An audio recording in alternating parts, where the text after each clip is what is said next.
In our last video, we're going to add some finishing touches to our dashboard using macros, hyperlinks, and themes. The first thing Rowan would like to do is free up a little real estate on the screen. We don't really need to see the 1, 2, 3, 4, A, B, C, D in a dashboard, so to turn them off, you can come to your View tab and unselect Headings. The next thing Rowan wants to be able to do is offer the users a way of drilling down and seeing more information about the selected region. Now, he's created the drill down dashboard already, but he'd like users to be able to get there by just clicking on the map. And we can do this by adding a hyperlink. Now, you can actually add a hyperlink to a chart, but Rowan wants to constrain the area to just the plot. So we're going to use a shape instead. And we're going to click Insert, Shapes, just get a regular rectangle and draw it to cover the plot area of our chart. We don't want the shape to have an outline, so let's just switch that off. And it's tempting to turn off the fill as well, but if you do that, when they click in it, it'll actually click through into the chart.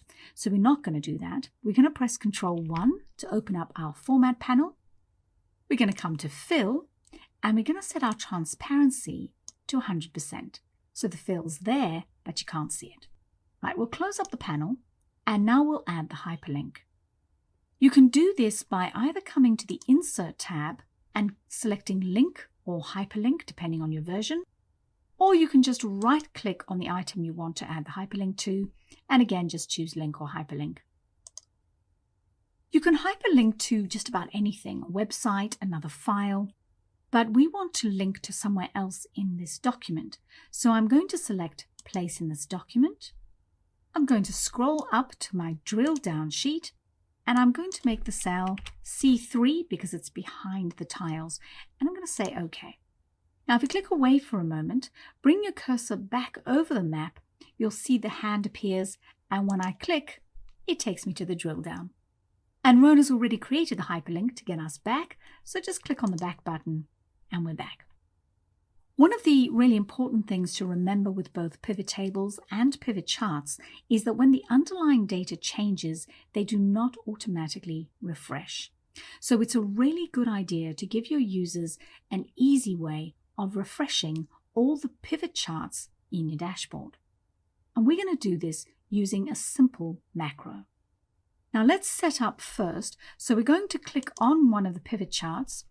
And if we come to your Pivot Chart Analyze tab, what we're going to record ourselves doing is coming to the Refresh button, clicking the drop down and hitting Refresh All. Now coming back to our Developer tab, we're going to click Record Macro and we're going to call it Refresh. And I'm going to press Enter. Now we're going to come to our Pivot Chart Analyze. I'm going to click the drop down, press Refresh All. And then don't forget to come to Developer and click Stop Recording. To run the macro, we're going to give the users a nice little icon, and this is already in your workbook. So if you just come to the right of the dashboard, click and drag that icon onto your first tile. If it goes behind the tile, don't panic. Just come to Graphics Format, come to Bring Forward, and choose Bring to Front. We also need to ungroup these 4 objects, so I'm just going to click Group and Ungroup. And now click away for a moment. This is our refresh icon, so to assign the macro, we're going to right-click on it, come to Assign Macro, and select Refresh and OK. Now when the users need to refresh the dashboard, all they need to do is click on this icon and it will update all the charts in the workbook. One final feature Rowan would like to include in the dashboard is the option to switch between a few different color schemes. And we're going to do this using a combination of themes and macros. Let's start by having a look at the themes. So they're available on the Page Layout tab, and the very first button is called Themes. And when I click the drop down, if I hover over one of the themes, you'll see the whole look of my dashboard changes. Themes control the fonts, the colors, and the effects throughout the entire workbook.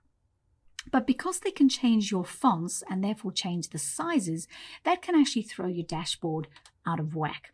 So for us, it'll be safer to just change the colors. So just to the right of the themes button, you'll see a colors button, and this gives you quite a lot of color options. But if you want to set up your own, you can. You do this by coming to Customize Colors. And here you can come and set up any color palette you like to tie in with your organization or your branding.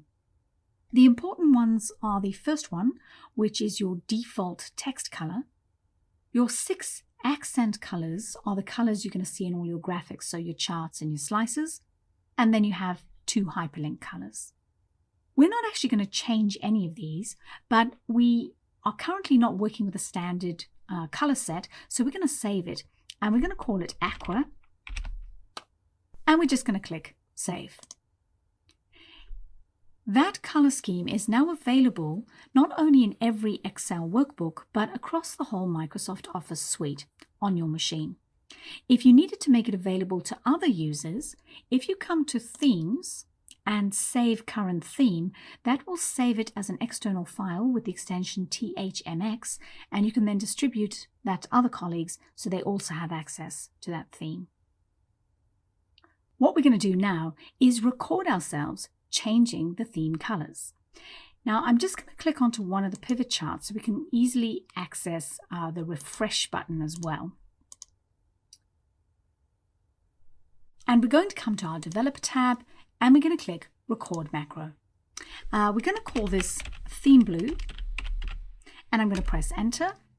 And then we're going to come to our Page Layout tab. We're going to come to Colors, and I'm going to choose one of the blues. And then just to make sure that everything is nicely refreshed, I'm going to come to Pivot Chart, click the drop down, and refresh all. Then I can come back to my Developer tab and click Stop Recording.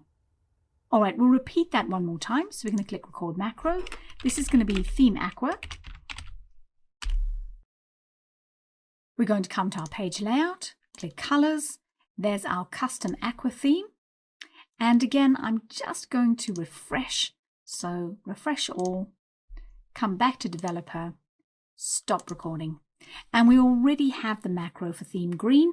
So the only thing left to do is to assign our macros to our color buttons.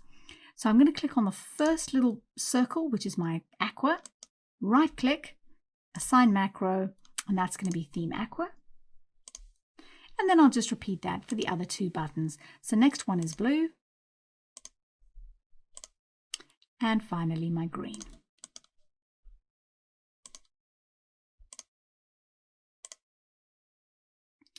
Clicking away, let's test that works. So there's my theme blue. And there's my theme Aqua.